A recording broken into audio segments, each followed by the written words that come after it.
Indonesia, Selalu Nusantara dari Sabang sampai Merauke, dari Miangas sampai Pulau Rote. Mantala iman kita, mantala kasih kita, mantala pengharapan kita. Tentunya dalam Yesus Kristus menjadi Tuhan dan Juru Selamat kita dan Juru Selamat dunia. Jangan katakan bahwa Yesus bukan Tuhan, jangan katakan pula bahwa Yesus bukan Juru Selamat. Dia adalah Tuhan, dia adalah Juru Selamat. Kalau engkau percaya, engkau akan diselamatkan. Engkau tidak percaya, engkau akan dihukum. Yohanes 3 ayat 3-6. Karena Yesus sudah berkata dalam Yohanes 14 ayat 6, Akulah jalan dan kebenaran dan hidup. Tiada seorang sampai kepada Allah kalau tidak melalui aku.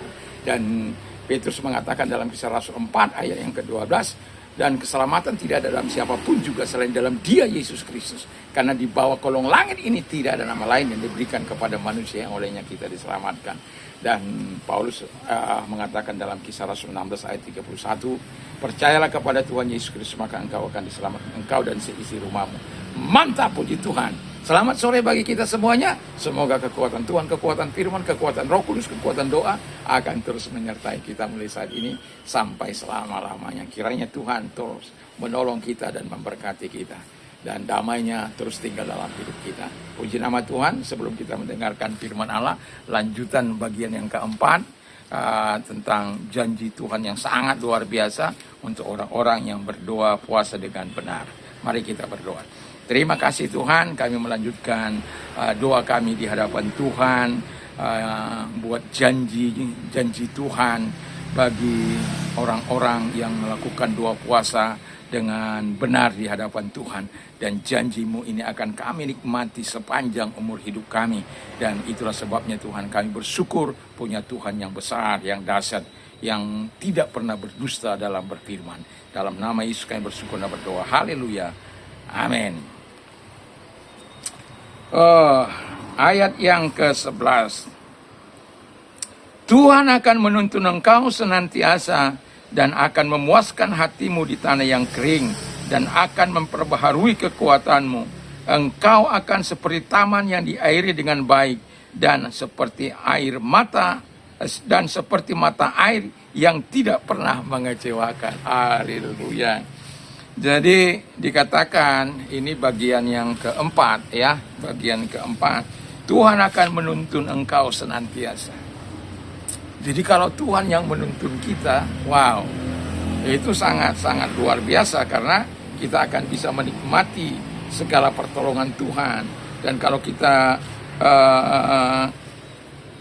Tuhan pimpin, ya seperti Roh Kudus yang akan terus memimpin kita, dan Tuhan memimpin kita, Bapa memimpin kita, maka pimpinannya tentu pimpinan yang mendatangkan damai, yang mendatangkan sukacita. Tentu Tuhan tidak akan pernah memimpin kita kepada tempat-tempat yang tidak menyenangkan. Tuhan akan memimpin kita kepada yang Tuhan mau, ya, kepada kehendak Tuhan, kepada kemauan Tuhan, kepada firman Tuhan. Supaya apa? Supaya kita menikmati segala hal yang indah, yang manis dari Tuhan. Dan banyak kali orang dipimpin oleh Tuhan gak mau, ya, karena merasa, aku sangat dibatasi. Buktinya, ketika Tuhan, mungkin engkau sudah berjam-jam bermain HP, lalu kemudian Tuhan ingatkan, Mon, berdoa. Atau ketika engkau sedang menonton film Korea, drakor, lalu kemudian Tuhan ingatkan, Simon, udah berapa jam? Kau belum datang padaku. Tapi enggak ya. Jadi saya mau katakan kepada kita, artinya bahwa Tuhan itu ketika menuntun kita, Dia akan menyampaikan pesan-pesan khusus kepada kita. Kalau kita membenci orang, Tuhan katakan, Mon, nggak boleh gitu. Ya kan pernah kita, ketika kita udah emosi memuncak, Tuhan katakan, Simon, dengarkan aku, sabar. Wah, kadang-kala kita masih ngeras. Kalau kita lagi daging kita meronta. Dan itu sebabnya kenapa Tuhan mau kita memiliki hubungan senantiasa dengan Tuhan. Saya sering kali katakan, berikan buah sulungmu kepada Tuhan di pagi-pagi sekali. Sebelum saudara-saudara kita berseru kepada Allah mereka, saya sudah datang terlebih dahulu kepada Tuhan. Sekedar hanya untuk mengatakan bahwa saya ini butuh Tuhan. Karena nanti jam 5 saya akan bersama dengan dengan para teman untuk berdoa. Kami sudah melakukan dengan konsisten, dengan tekun selama 6 tahun telah berjalan.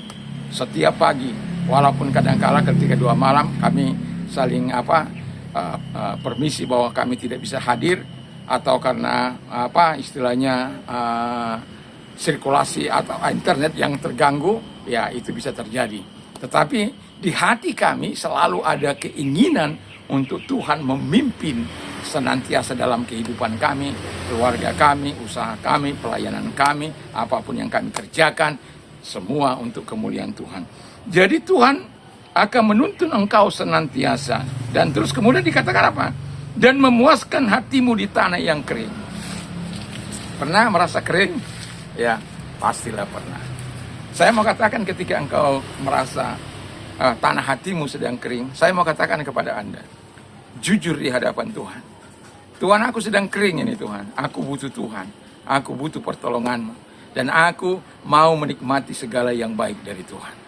Karena ketika saya mengakui dan saya minta jujur kepada, saya katakan dengan jujur di hadapan Tuhan, Tuhan akan memuaskan hati saya. Dia akan mengairi hati saya. Makanya Tuhan katakan, jagalah hatimu dengan segala kewaspadaan, karena disitulah terpancar kehidupan. Amsal 4 ayat 23. Jadi itu bukan sesuatu yang dibuat-buat, bukan. Jadi setiap kita, baik itu pemimpin yang baik, apalagi pemimpin yang keras, pasti akan mengalami masa-masa kering. Tapi ketika engkau mengalami masa-masa kering, bilang begini sama Tuhan, Tuhan, betul saya mengalami kekeringan. Saya nggak tahu apa yang saya perbuat, tapi saya mau duduk diam di bawah kaki Tuhan. Saya tidak akan bersuara kepada Tuhan. Saya tidak akan diam saja. Sejam, 2 jam, tiba-tiba kita ada rasa pelukan Tuhan itu dalam kehidupan kita. Wah, itu sangat luar biasa. Dan yang kemudian, saudara kita sudah bersuara. Dan kemudian dikatakan bahwa akan memperbaharui kekuatanmu. Jadi saya bacakan dulu satu ayat, dikatakan di sana, Dia memberi kekuatan kepada yang lelah dan menambah semangat kepada yang tiada berdaya. Yesaya 40 ayat 29. Jadi sesuatu yang sangat luar biasa. Ketika engkau tidak berdaya, ketika engkau lemah, kata firman Allah, Dia memperbaharui kekuatanmu. Pernah lemah? Pasti. Obatnya, ketika engkau lemah, depresi, mengalami tekanan yang sangat luar biasa, nangis, berlutut di hadapan Tuhan, nangis di hadapan Tuhan. Katakan kepada Tuhan, aku tidak sanggup lagi Tuhan, aku tidak kuat lagi Tuhan, aku tidak mampu lagi Tuhan.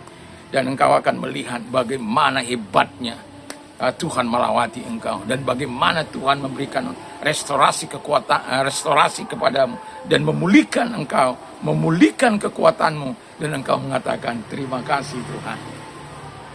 Dan itu pentingnya kita ada bersama dengan Tuhan. Pentingnya kita bersama dengan Tuhan, karena Dia yang akan memperbaharui, dan bukan karena kuat atau gagah kita, tapi karena roh. Jadi perlu kejujuran kita di hadapan Tuhan, perlu kita mengandalkan Tuhan dalam kehidupan kita, supaya kita menikmati segala yang baik dari Tuhan. Dan kemudian dikatakan, engkau akan seperti taman yang diairi dengan baik, dan seperti mata air yang tidak pernah mengecewakan. Jadi engkau akan seperti taman yang diairi dengan baik. Kalau taman diairi dengan baik, maka taman itu kan apa bedanya taman dengan kebun? Taman itu berwarna-warni, membuat indah. Saya dulu suka bolos di sekolah, dan saya pergi ke taman bunga di Pematang Siantar sana. Jadi kalau saya bolos, saya lebih suka ada di taman. Ya. Ngaku. Ya, itu kadang-kala bolos saya itu bukan 1-2 hari, bisa 18 hari. Kadang-kala ada satu kampung kita ancam dia. Kalau kamu beritahu,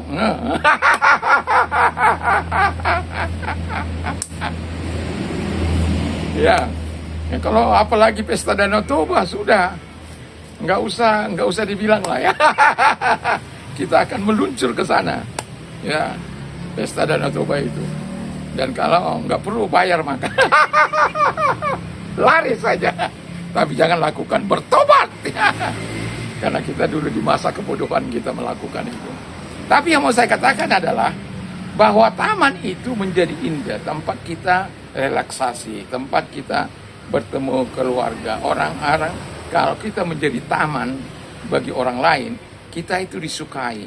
Kita menjadi sebuah alat yang indah di tangan Tuhan. Dan yang terakhir dikatakan oleh firman Allah, dan seperti mata air yang tidak pernah mengecewakan. Jadi selalu ada ketika orang lain nasihat, engkau akan memberikan nasihat yang baik. Ketika engkau orang-orang dalam pergumulan, seperti mata air yang baik itu, engkau selalu ada punya hikmat, selalu punya pengetahuan, selalu punya firman yang akan keluar dari mulutmu. Karena Tuhan menaruh firman itu dalam mulutmu. Sebagaimana dalam Yesaya 59 ayat 21. Adapun aku inilah perjanjianku dengan mereka, firman Tuhan. Rohku akan menginggapi engkau, dan firmanku yang kutaruh dalam mulutmu tidak akan meninggalkan mulutmu dan mulut keturunanmu dan mulut keturunanmu dan mulut keturunan mereka dari sekarang sampai selama-lamanya, firman Tuhan. Jadi kita sebagai orang yang mata air yang tidak mengecewakan. Karena apa? Selalu sesuatu yang baik keluar, selalu firman Allah yang keluar. Dan itu sebabnya kenapa saya katakan kepada kita, perkatakan firman Allah itu setiap hari dalam hidupmu, supaya engkau menikmati firman Allah yang baik itu. Jadi ketika engkau menaruh firman Allah itu sekelak akan dibutuhkan oleh orang-orang. Dan itulah yang disebut bagaikan mata air yang tidak mengecewakan. Semoga kita mengingat janji Tuhan, kalau saya berdoa dan berpuasa dengan baik dan benar, maka saya akan menikmati segala kebaikan Tuhan ini. Janji ini bukan diperuntukkan bukan orang-orang yang di luar sana, tapi janji ini bagi orang-orang yang mau hidup dengan doa dan berpuasa. Kiranya berlatihlah untuk berdoa dan berpuasa di bawah kaki Tuhan dengan cara yang baik dan benar. Dan supaya apa? Tuhan dipermuliakan di dalam kehidupan. Kalau mata air yang mengecewakan itu keruh, kotor, tidak bisa diminum, ya. Tetapi kita dikatakan firman Allah, kita bukan mata air yang mengecewakan, tapi mata air yang menyegarkan, yang luar biasa, yang berfungsi bagi orang-orang di sekitar kita. Jadi tidak mata air yang kita keluarkan tidak akan pernah mengecewakan orang. Karena apa yang dialami, apa yang sudah kita alami. Makanya Paulus kenapa mengalami banyak tantangan, banyak persoalan, banyak kesulitan. Bahkan dilempari batu, bahkan sampai hampir mati. Bahkan sudah mati kata firman Allah. Tapi dia dibangunkan oleh Tuhan. Supaya apa? Dia dapat menjadi alat penghibur yang memberikan penghiburan bagi orang lain. Itulah sebabnya di ayat yang ke-11, di ayat yang ke-11 dari 2 Timotius 3 dikatakan bahwa dia mengalami penganiayaan di Antioquia, Iconium, Listra, dan semua penderitaan yang dialami di daerah itu, tangan Tuhan yang melepaskan dia. Dan kalau dia berkata dalam Filipi 4 ayat 13, segala perkara dapat kutanggung di dalam Dia yang memberikan kekuatan bagiku. Dan itu karena dia punya sumber yang baik. Dan mata airmu tidak akan mengecewakan ketika engkau mau sungguh-sungguh melakukan apa yang dikatakan oleh Tuhan. Karena apa? Tuhan sendiri yang akan menaruh. Memang ada upaya dalam arti di mana kita mau memperkatakan firman Allah itu setiap hari. Dan kita kan tidak bisa memilih. Tapi ketika kita menghadapi orang-orang yang membutuhkan pertolongan, ayat-ayat itu akan keluar untuk menolong mereka, menyegarkan mereka, menguatkan mereka. Dan orang yang orang mau pisah tidak jadi pisah. Orang yang tadi mau bunuh diri tidak jadi bunuh diri. Orang yang tadinya kecewa tidak karena punya hutang yang besar, Tuhan tolong. Ada banyak cara Tuhan yang menolong. Pertanyaan saya adalah, maukah engkau berdoa dan berpuasa ketika engkau mengalami masa-masa sulit dalam hidupmu? Datanglah kepada Tuhan supaya engkau melihat janji Tuhan ini digenapi bagi hidupmu. Mari kita tunduk kepala dan kita berdoa. Terima kasih Bapa di surga buat segala apa yang Engkau nyatakan. Di dalam nama Yesus Kristus kami bersyukur dan kami berdoa. Terpujilah Engkau. Kami menyerahkan semua ke dalam tangan Tuhan. biarlah hikmat Tuhan selalu ada dalam hidup kami. Kami melakukan apa yang baik dan benar. Dan kalau engkau sedang sakit, arahkan tanganmu kepada Tuhan. Dalam nama Yesus, segala yang mengarahkan tangannya kepadamu, dalam nama segala sakit penyakit yang mereka derita, aku perintah keluar. Dan oleh bilur Yesus engkau sembuh. Dan kalau engkau sedang mengalami masalah, dalam nama Yesus pertolongan datang kepadamu. Terpujilah engkau, kami bersyukur dalam nama Yesus. Haleluya. Amin. Puji nama Tuhan. Kalau ada sedikit gangguan dalam hal suara, saya mohon maaf karena memang ini sore hari saudara-saudara kita sedang sembahyang. Tetapi karena sudah tanggung, saya meneruskannya saja. Kiranya kita bisa maklum dan Tuhan Yesus memberkati. Mantap, mantap, mantap. Oh ya, jangan lupa kalau mau istirahat, berdoa, baca firman, memperkatakan firman 1-2 ayat. Tapi konsisten kita lakukan, itu akan membangun iman kita. Tuhan dimuliakan. Terpujilah Tuhan dalam nama Haleluya. Amin.